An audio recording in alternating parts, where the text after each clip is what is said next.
नमस्कार, मी अर्चना. गावकोटच्या रेसिपी या चॅनलवर तुमचं स्वागत. आज मी तुम्हाला भुर्जी बनवण्याची माझी एक पद्धत दाखवणार आहे. तर पूर्ण व्हिडिओ रेसिपीला सुरुवात करूयात. त्यासाठी इथे मी भरपूर अशी कोथिंबीर घेतलेली, अद्रक घेतलेलं, हिरवी मिरची आणि लसूण घेतलेलं. ते मिक्सरला ओबडधोबड बारीक करून घ्यायचं. पाण्याचा वापर नाही करायचा. भांड्यामध्ये तेल, यामध्ये आता बारीक कट केलेला कांदा, गॅसच्याच मोठी ठेवून कांदा व्यवस्थित गुलाबी रंगात परतून घ्यायचा. तो कांदा व्यवस्थित परतला गेलेला गॅसच्याच कमी करायचा. आता यामध्ये हे बारीक करून घेतले हिरवी मिरची, लसूण, अद्रक, कोथिंबीर परतून घ्यायचं. व्यवस्थित परतून झालेलं छान असा खमंग सुगंध सुटलेला. इथं मी 4 अंडे असे फोडून घेतलेले हे टाकायचे.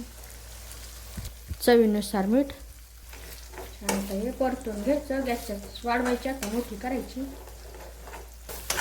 थोडं सुकायला सुरुवात झाली की गॅसच्या गरजेनुसार कमी जास्त करायची. असे बारीक करून घ्यायची. छान अशी फटाफट भुर्जी तयार झालेली. गॅस बंद. यामध्ये भरपूर अशी बारीक कट केलेली कोथिंबीर